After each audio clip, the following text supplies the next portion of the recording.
Welcome, ACPS families. Thank you for joining us. In order to ensure that all are able to access this presentation in their preferred language, we are providing simultaneous interpretation in Spanish, Amharic, and Arabic.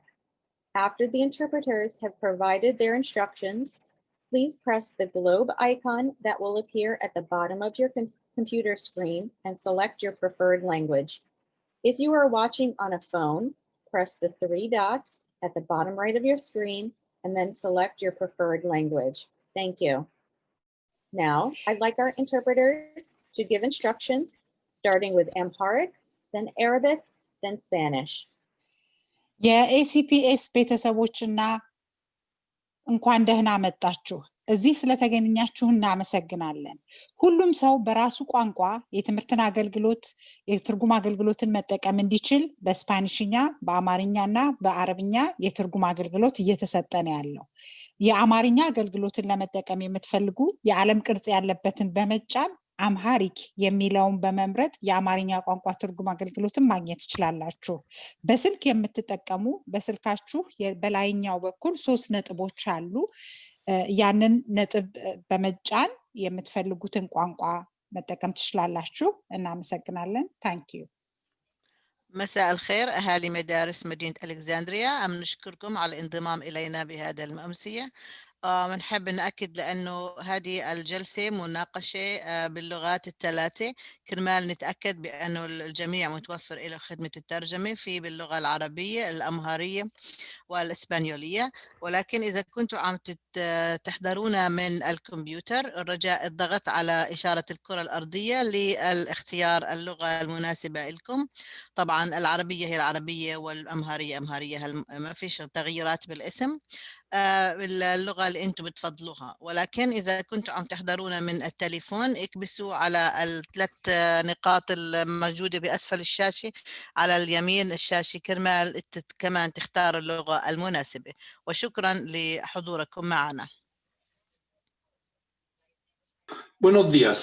Este webinar va a ofrecer traducciones en 3 diferentes idiomas: árabe, 2 tipos de árabe y español. Cuando usted ve, si está en su computadora, en la pantalla, va a ver un globo del mundo. Oprime eso y eso te dirige al idioma que usted quiere. Usted oprime español. Ahora, si está hablando por tu celular, escuchando por tu celular, va a haber 3 puntitos en la parte de abajo de la pantalla. Oprime el que tiene que coger de español y entonces usted va a recibir traducción simultáneamente. Now, let's welcome ACPS Superintendent, Dr. Hutchings. And thank you, Ms. McCormick. I just wanted to first thank you all for joining us at such short notice. I know this information went out this morning, and we are going to be recording this session for anyone who was unable to join us today at 4 o'clock. We are here to share some information with you all, and Ms. Werner is going to be able to talk more specifics about some of the decision making and some of what the future may look like moving forward. But I wanted to start off by just thanking you all just for being who you are. I know that this time is so tough for each and every one of you. I've spoken with several of our families around some of the challenges that they are experiencing with their students, especially our students who have special needs. And I just want you all to know that we are going to continue to do everything within our power to try to provide all of the services that we need in this virtual world and eventually in this in-person world. And I wanted to give just some background as to how I got to the recommendation of not moving forward or deferring our transition of our in-person learning. And specifically, I just want to talk to the fact that just recently, over the past couple of weeks, we've been monitoring our community spread in the city of Alexandria in Northern Virginia. I'm not sure if you all are watching the news, but really across the country, we're also seeing a spike in regards to positives. And I use that information to make sure that when I'm making a decision around the health and safety of not only our students, but also our staff, that I'm taking all of these health metrics into consideration when looking or when making a decision about our in-person learning. I have to say that what concerns me most about the health metrics, as they've been, told to me from our Alexandria Health Director, Dr. Steve Herring, is that we are potentially entering one of the most deadly phases of the global pandemic over the next month. And this is due to the travel that many people will engage in starting this week, as well as the travel that many people may engage in over the winter break. And it is important for us on our end, and this is, me speaking as superintendent, I believe it's important for us on our end to make sure that we're doing everything, within our power to not contribute to the community spread. And that was one of the reasons why I made this recommendation for us to defer our transition. This doesn't mean that we're stopping, all of our efforts and our planning. And Ms. Werner will be able to talk more specifically about that. What this means is that we just want to make sure we're monitoring this community spread that is very significant. I mean, just 2 weeks ago when we had our update, we were in the green in specific areas, meaning that we were at a very low risk. In certain areas now, we're in a high risk and moderately high risk in just a 2-week span, which is significant for us. And I don't take that lightly. So I know it's disappointing though. I mean, trust me, I totally am disappointed about all of it because I really do believe that our students are best in our schools with our staff. I would love to also be in my office as well because I'm home with our, my wife and our children. But I do understand how difficult this pandemic has been and how many challenges this brings, not only to, our students, but also to each and every one of you. So our goal is to make sure that we're hearing from you today. Please feel free to put in questions and comments into our chat section. There is a chat feature or Q&A feature for you all to add items so that we can address some of the questions that you all have. Like I said before, if you know anyone who was unable to join this session today, we are recording this webinar and it will be posted for families to watch at a future date. And we also are still here and available to answer questions that you all may have. But I just wanted to one, I can understand where everybody's coming from. And I do want to apologize that we even have to make decisions like this. But two, I also want to make sure that you know that I have your children and our staff's interests at the heart of every decision that I make. And it's important for me to stay true to that because I do say it constantly that health and safety are top priority for me and for our school division. And it's important for me to lead that way as well, even when sometimes the decisions may not be as popular. And I know that sometimes the decisions bring disappointment.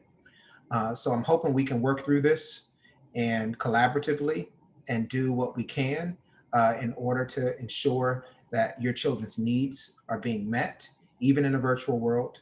And I'm going to turn things over to Ms. Werner to provide us some more insight around our efforts and what the future holds. Ms. Werner. Thank you, Dr. Hutchings, and I appreciate you taking the time to provide the context for our discussion today. And I appreciate all the families and parents who are joining us today to follow up to the email that went out earlier today. As Dr. Hutchings said, this is nobody's first choice. We are so incredibly sorry and disappointed that we are not going to be able to move forward, returning students to school in our phased-in process at this point. There has been an incredible amount of planning that has gone into this, and we had a very successful initial, small, but initial return to school. And we had significant hopes about returning even more of our students on the 30th. So know that our team, both the school-based team and the central office team, remains committed to working with you and supporting your families and your children through this process. What I'd like to be able to do today is share with you the planning. Many of you may not have had the opportunity to look at the video that was posted or to know what planning has gone into place so that when you fill out your intent to return form that is coming in December, you will have a strong understanding of the work and the process that is in place to return students. What I very clearly want us to understand is that we are not stopping our planning. We are moving forward and we are committed to returning students to school as soon as the health metrics allow. So what I'd like to be able to do to start the discussion is share with you the planning process and the information that you would need to know when making a decision to return your student to school. And then we will open and take the opportunity to answer questions. So Nathan, can you help me with the slide? So our agenda today, as I said, I've given you an overview of our purpose. What I want to share with you are all of the considerations that went into the in-person planning for in-person learning. We are going to cover all the personal protective equipment, transportation, sanitation, the school health guidelines and forms and health checks required, the quarantine protocols, if in the event we have a COVID case, how that will play out. We're also going to talk about the provisions that were made for student meals and the materials that students will have at school. We're going to talk about what an instructional day would look like for your child. We're going to also talk about how your child's case management will continue, how your teacher and child's case manager will continue to monitor them, whether they are in a virtual or face-to-face situation. We're going to talk about communication moving forward, and we're going to highlight the aspects of Virtual Plus that we have been implementing and working to support families with throughout this process. Next slide. So our purpose of our meeting today is to give information regarding the health and safety protocols, provide information regarding the school schedules, and answer any questions. Next. One of the things that we did was work together as a very cooperative team at the central office. We started this planning in August. And when I tell you that there have been thousands of man hours that have gone into this planning, that is not an exaggeration. We brought together representatives clearly from the Office of Specialized Instruction. In addition, we brought together members of the operations team headed by Dr. Alicia Hart, and that included transportation, Scott Merriman there. We brought together the food and nutrition team led by Cindy Hormel. We did extensive consultations with our HR team led by Dr. Stephen Wilkins and Michael Carson. We did an extensive amount of work and planning with Dr. Hart and her team headed by Mark Carson to address the PPEs and sanitation. Then there was an extensive amount of work again done with the Office of Specialized Instruction staff to support instructional programming. That first effort was led by Dr. Aaron Stone. Next slide, please. So the first aspect that we had to address when determining when we could return students to school and what would be necessary was the personal protective equipment, the PPE. As you can see here, we discuss the fact that we had masks, face shields, gloves, gowns, and desktop sneeze guards for each desk. I know that many of you may have seen the video simulation of our practice return to school. I know that there were many questions about the level of PPE that the teachers were wearing in that video. And I'd like to share with you why that was the case.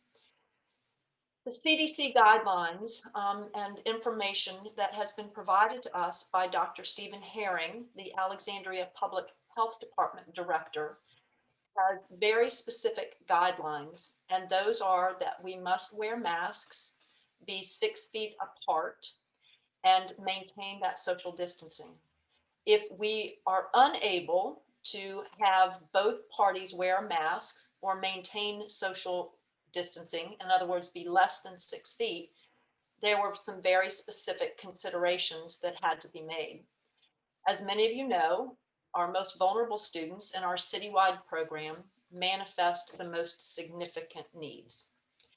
Many of those students cannot wear masks or can only wear masks intermittently. Staff cannot maintain 6 feet of distance and work effectively and provide appropriate instruction for students with that 6 foot distance. So many of those students require very close proximity. And again, they're not able to wear masks. The new CDC guidelines came out just before we opened the first class November 5th. And they were very specific that there were concerns if you spent more than 15 minutes in a 24-hour period in proximity with an individual not wearing a mask or not maintaining that 6 foot distance. We met with Dr. Herring and the epidemiologists from the Alexandria Public Health Department. When we described the circumstances of the classrooms, their response was that we should consider teachers to require the same level of PPE as healthcare workers. So the gowns, the gloves, the face shields, and the masks were the direct recommendation of the Alexandria Health Department. So when you saw that video, they were not scare tactics. It was not an attempt to, to frighten anyone, but it was a clear demonstration of the recommendation of the Public Health Department. Now, what I will say is that the gowns and the gloves in our classes for the last 3 weeks have been worn only during toileting and feeding, and that teachers use just the masks and face shields during the regular instruction for students. But we do have that level of PPE available as it's needed for this particular population. That is not going to be necessary PPE for all students with disabilities, nor will it be a factor for all students who access the general ed program. But for this particular group of students, it was determined that we needed that level of PPE to ensure the safety of our staff. We also have the desktop sneeze guards. They're like clear plexiglass cubicles and shields so that students have their own particular safe spot to sit. And when they're working directly with teachers, there's also a shield to protect both parties there. Next. Transportation. The second thing is, once we created a safe environment, we had to be able to get students to school. And so our plan to bring students to school is very specific and very prescribed. We worked closely with Scott Merriman taking the lead in this regard. We have made a very concerted plan that students, when they return to school, will be in a particular bubble or cohort of students, that they will come to school as a group, they will enter school as a group, they will stay in their classroom as a group, and they will exit as a group. That we will not cross-contaminate with outside individuals, and we will maintain as closely as possible that cohort so that we don't introduce different people and the possibility of other contamination. So what was decided is that there will be bus routes created especially around the classes. So the bus doesn't necessarily go to a particular neighborhood, it transports students in a particular class. There is an entrance protocol where students have seating assignments. They come on the bus a certain way, they exit the bus in a certain way. When they come home in the afternoon, they enter the bus in a certain way and they exit the bus in a certain way. Students are required to wear masks to enter the bus. If there is difficulty with a student maintaining a mask while on the bus, the transportation team has a specific protocol developed in conjunction with the staff from the Office of Specialized Instruction to promote that mask wearing. We also have made it a requirement that all students ride the bus. Instead of trying to have different parents coming and dropping off and all of the different people involved, we wanted a very specific, very protected process. So all students are riding the bus and families are not allowed to transport the students to school. If there is a particular situation where a child is sick during the day and a parent needs to come and pick them up to go home, of course we work with that, but our process is that everybody comes and leaves on the bus. Next. So I want you to be aware of the sanitation protocols that are taking place throughout the day when students are in school and when they return to school. Each classroom is cleaned twice a day. There is a midday cleaning between morning and afternoon sessions that has a thorough disinfecting process. And then the classroom is re-cleaned at the end of each day. Students have their own sets of materials and their own bins and bags, sealed bags, where their items are kept separately. We have extensive amounts of sanitation wipes and hand sanitizer in the classrooms, as well as soap and water. The bathrooms are cleaned every 1.5 hours. And if a student is in some of our restrooms that have what I call Jack and Jill, a shared bathroom between two classrooms, there's a wipe down protocol that staff follow in between that after uses. Next. So in order to return students to school, we had some very specific health guidelines. We identified what the protocol would be if a student is sick during the day. We have worked out that if a student is exhibiting any sign of illness, we contact a nurse, the school nurse, who will come down and do a triage in a separate area and identify the symptoms of the student. If it is a child who is exhibiting COVID-like symptoms, they will be escorted to a specific isolation room where they will be monitored and parents will be called to pick them up. If there are other non-COVID sorts of symptoms, the school nurse will work through that individually. There are specific guidelines in place for students who are sick to be able to return to school. And again, we have documentation that we will provide you. And those guidelines are dependent upon the symptoms and symptomology of your child's illness. We understand that wearing masks can be difficult, and we work to shape student behavior and to enable them to tolerate longer periods of time with masks. But we do build mask breaks into each aspect of our instructional day. If the weather is nice, we actually have a route that we can walk around to school. Or if the weather is rainy or too cold, we've identified the school gymnasium and social distancing protocols for mask breaks within the gymnasium. If a child or an adult in your child's bubble or cohort does exhibit COVID symptoms, we are following the recommendations of the Alexandria Health Department in terms of contact tracing. Next. So I'd like to let you know what health forms would be required for you to have your child return to school. First of all, we have an authorization to exchange information form, and this is an agreement between Alexandria City Public Schools and the Alexandria Health Department. If there is an individual who is diagnosed with COVID, there is a specific protocol that we enter into with the Alexandria Health Department, which also includes contact tracing. And this authorization to exchange information allows us to work through that protocol and engage in contact tracing for anyone that has been deemed a close contact through the Public Health Department protocol.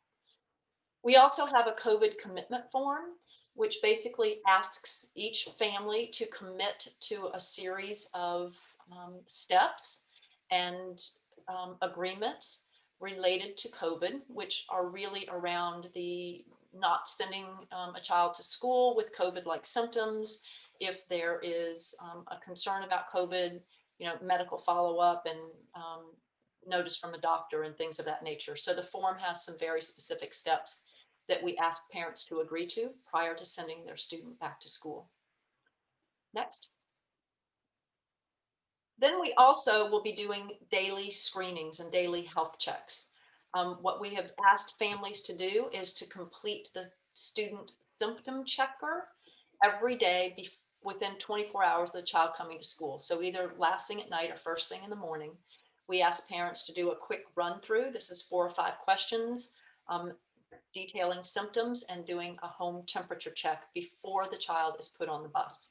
If the child does not clear all of these questions, we ask that the child stay home that day until they are fever-free or we have a doctor's note. Students will have their temperature screened once they come off the bus as they enter the building. We have a school nurse and a clinic monitor on site. So as I said, we have the nurse in the clinic, but we also have an isolation room in case that a student does demonstrate COVID symptoms, and we want to keep them separate from others in the building. And that clinic monitor will monitor the isolation room. Next. Quarantine protocol. So if we have a COVID situation, and often the public health department says it's not if, but when. So if a teacher, student, or staff does test positive, we have a school-based team who is in direct contact with the person who is ill. We will then share the list of their contacts, their direct contacts, with the Alexandria Public Health Department. And based upon their instructions, certain staff or groups of staff and students may be asked to quarantine, depending on their proximity and contact. If that situation arises and we do have to pivot at some point, like we are right now, and send children home, we have a very strong and robust virtual instruction program established. Therefore, we will return to virtual instruction and seamlessly pick up from there. We will provide notice to families and staff if there is an identified COVID case in the building. But unless you are a direct contact, you will probably not receive information from the public health department. And at such time that we have multiple classes in place, we may be able to continue instruction for other classes, depending on the recommendation of the public health department at that time. Next. The next thing that we wanted to ensure is that once we got students to school and that we had a safe environment, that we could feed them.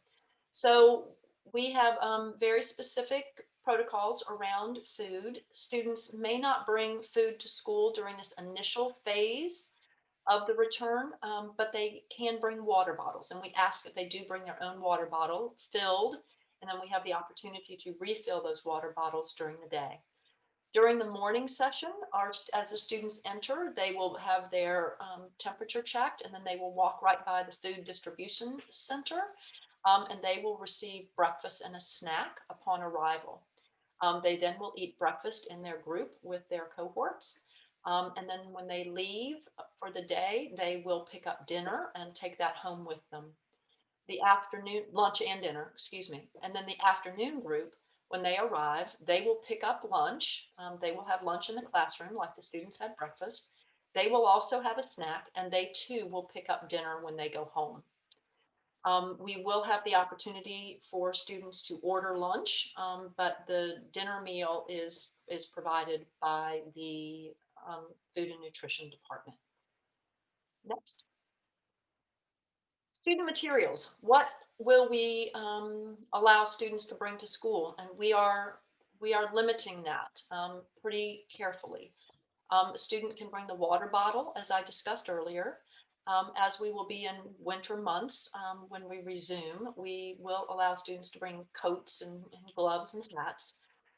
And we have some students, in addition, who may need particular communication devices, diapers or wipes, or a change of clothes. And if those are applicable for your child, then we would ask that those be brought to school, and each student will have their own cubby, socially distanced, and we will keep those materials and items at school with them. Communication devices, of course, will go back home, but the rest of the materials we will keep at school. In addition, each student, as I said earlier, will have their own plastic bin with a lid that is sealed, that we will keep their materials separate, and we will not be sharing materials back and forth between students. In the rare occasion that some unique situation may require that for some specialized item, we have significant sanitation protocols in place for that as well. But it is our plan that each student has their own dedicated set of materials that are kept in sealed containers. Next.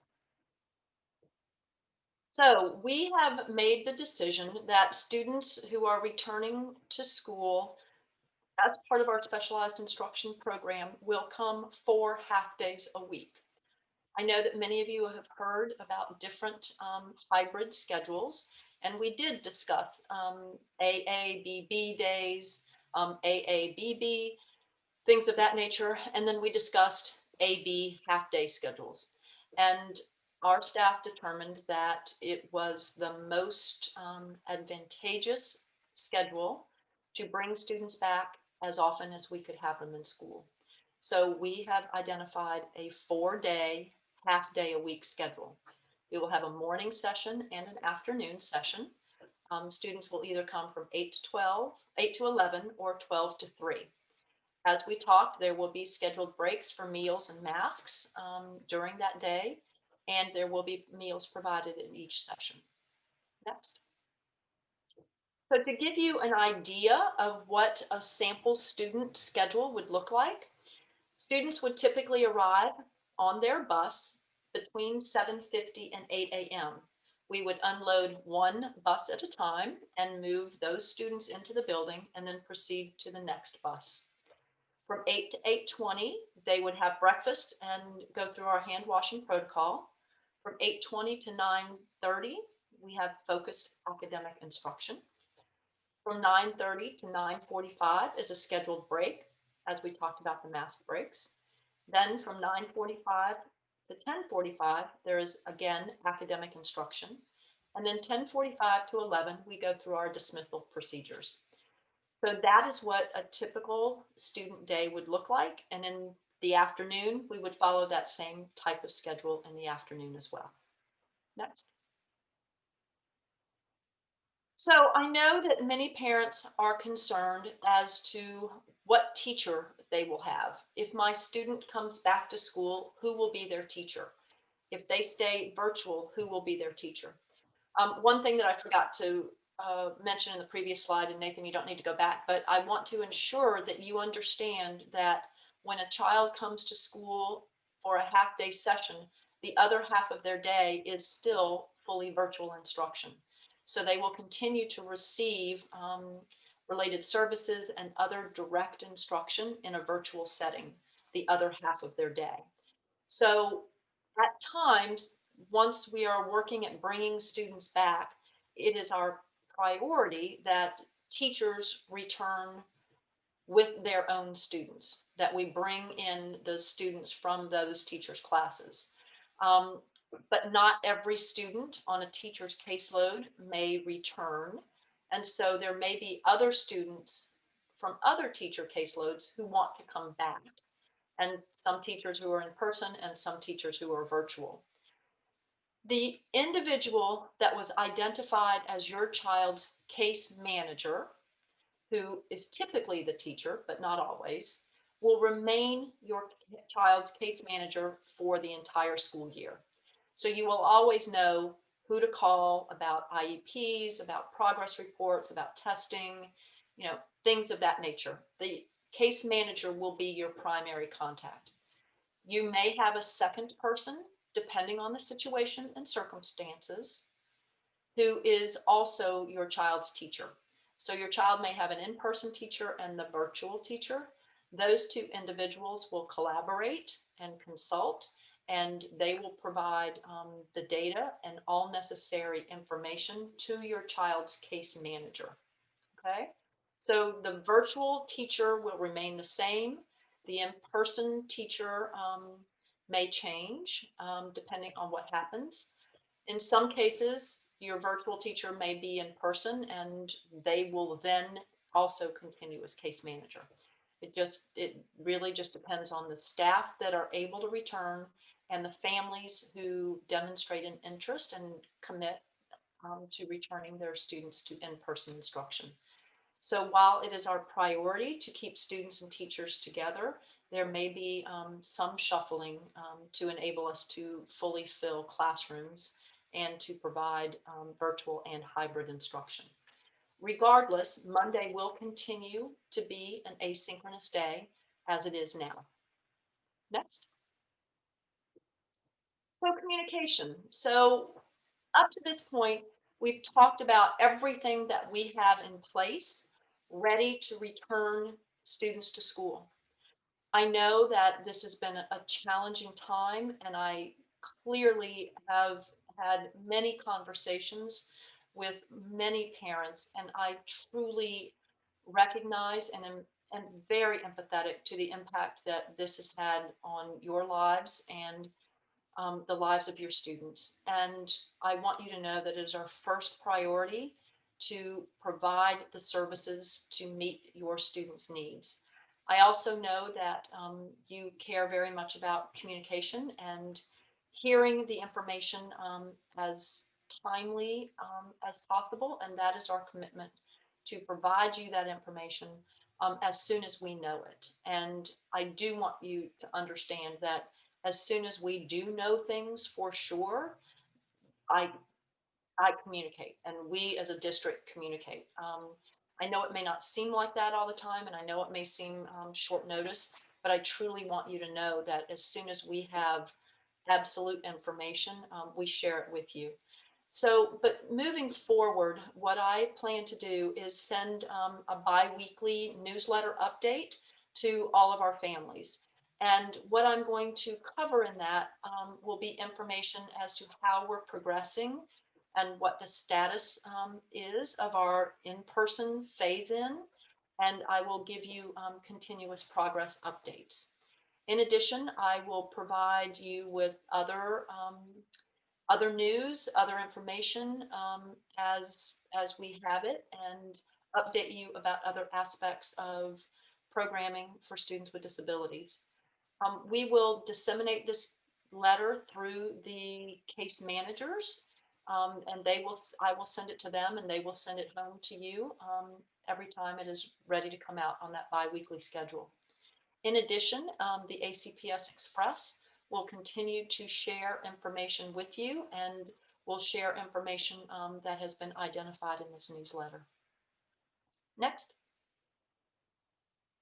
All right, so I really, at this point, am just about ready to wrap up. But what I would like for you to know is just where we are with our Virtual Plus and the supports that we are providing to students at this point. We did a significant amount of work with our staff. As you know, special education is really comprised of specially designed instruction. What unique strategies and skills do we use to instruct students with disabilities? And we did a tremendous amount of work and are continuing to do so with staff around the professional development of implementing IEPs and using specially designed instruction in a virtual setting. And I want you to know that we are committed to ensuring that our staff has the highest level of preparation and skill in order to do this.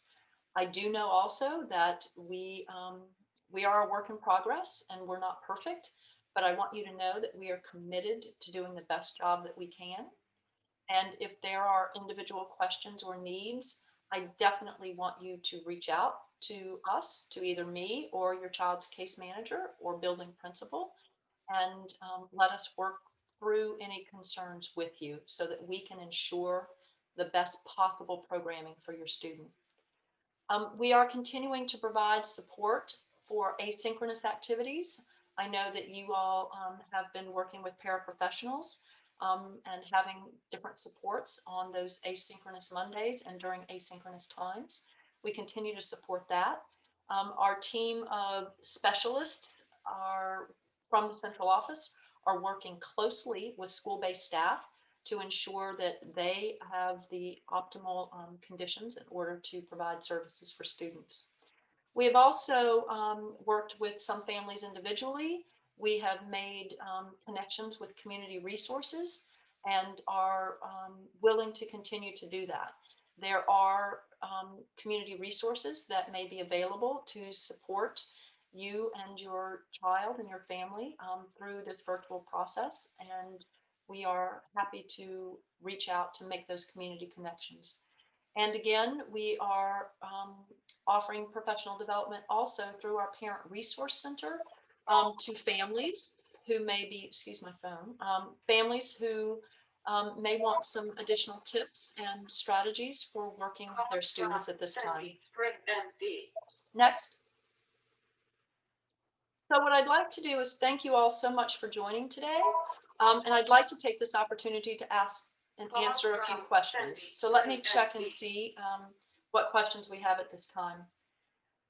The first question that I have is, why has it taken so long to provide this information to families of children with special needs? So what I want you to know is that we have, as I said, been planning since August. We have put an incredible amount of time into this, and we have provided information at particular cohort points. There have been some meetings where we have talked about this, and we recognize that we want to share additional information. So that was the purpose of the meeting today. That is the purpose of the newsletter, and I am willing to continue to do these kinds of meetings on a regular basis so that I can ensure that we are communicating. But we did start small and we were doing it as we were rolling out. But at this point, when it was very clear that we were not going to be able to move forward, I wanted to ensure that we had the, as did Dr. Hutchings, that we had the broadest opportunity to share with you everything so that you know where we are, what planning has gone into it, and that we are continuing to move forward, that we are not stopping. Okay. How long will students be on a bus, and was this taken into account? Absolutely, yes. And understand that because we're not running a full bus of 60+ students, we are running only one class. The buses can move much more quickly, the runs are much shorter, and students are not on the bus for any long extended period of time. The bus is the safest way to get students to school right now, and we have taken a very close look at where students are, where they live, when we put classes together and when we put bus runs together. So I assure you that bus routes are pretty short at this point. So when we talk about 4 half-days a week and student time on the bus, as I said, the decision to bring students back 4 days a week was truly so that we could see students. They are on the bus going to school and home from school, regardless of whether they're there for 2 days or 4 days. And we believed instructionally and pedagogically that seeing students 4 days with them only having a 3-day break was a much stronger instructional protocol than having them in school for 2 days and out for 5 days. So we have students who are in the classroom face to face for 3 hours a day, and we have them in virtual for their afternoon or their other half-day session.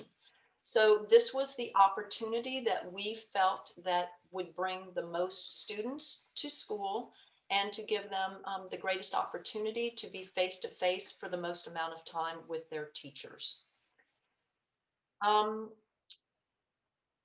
So there is the next question. So give me a moment because I just have to read this. Will students go back to their original classrooms when we return to in-person learning? Yes, absolutely. Students will return to their, ultimately, when everybody is back in school, students will return to their base school with their base teachers. Our teaching staff are assigned to particular schools and to particular grade levels and assignments. So it is our first choice to return school students to their home school.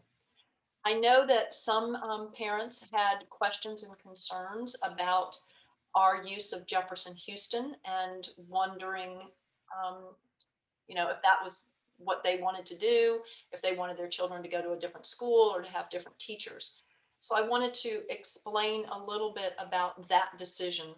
So at the time when we were identifying students who were returning and staff who were returning, our original plan had been that students would return to their home school.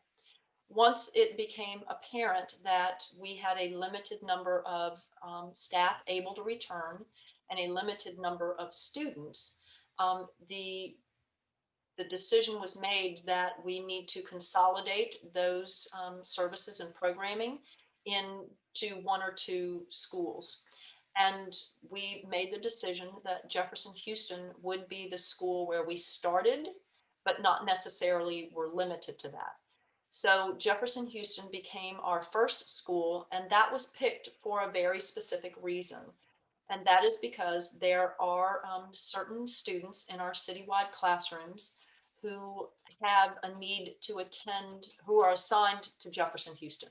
And those classrooms were built specifically to accommodate their needs and could not be accommodated in other elementary school buildings.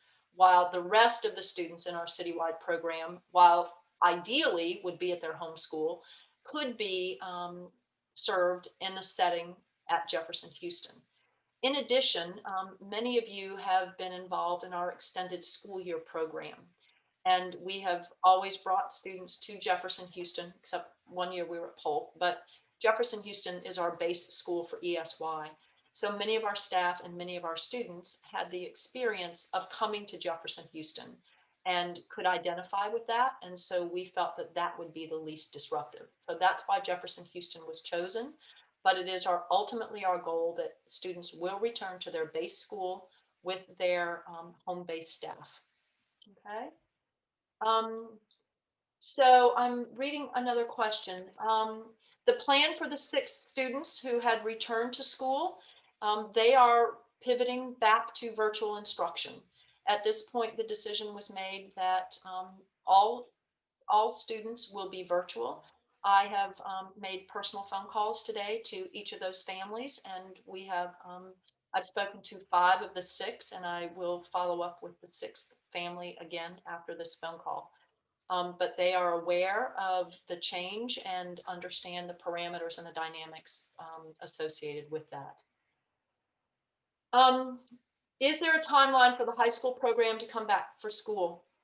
I will tell you that at this point in time, the high school timeline has not been specifically identified, but we are absolutely committed to returning students at the secondary level, both middle school and high school, to in-person learning. and we will be able to provide more additional information regarding that when we are able to give back more information about our plans in January.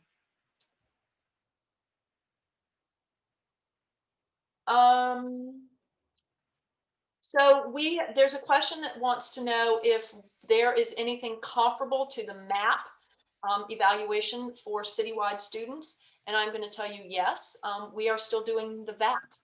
For those of you that have students in our citywide programs that take the VAP, the Virginia Alternative Assessment Program, we are still doing the VAP, and that assessment will still take place. The training was actually this past week for our staff. So they are going to initiate that process, and we will be collecting all of that portfolio information, and we will be using that as comparable to the MAP. In addition, we are continuing to take data daily on students, and we are collecting that data, and we will continue to report out to that according to our progress report schedules as well.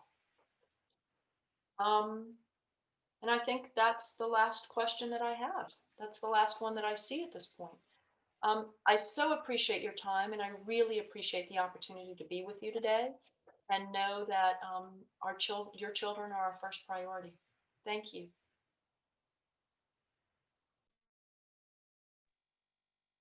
Ms. Werner, I just want to also thank you. I know some people are logging off right now, but I do want to thank you for going through that presentation and also for your leadership during this time. These are unprecedented times, as we say time and time again.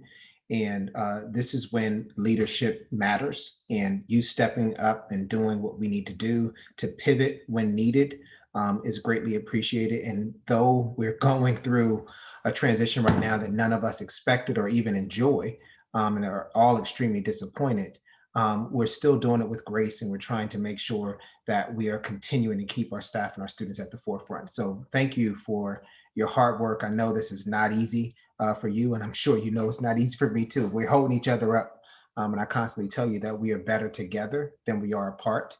And our parents who are on this Zoom session, we also need them as well. And I just want you all to know out there that we are going to do everything that we can to make sure that we're providing the services for all of our students, including your babies at home, and that we're working collaboratively with you if there is anything that we need to do in addition to what we've already done. So we're here to help, and we're here to support, and we want to make sure that you all have your needs met too. So happy Thanksgiving to everyone.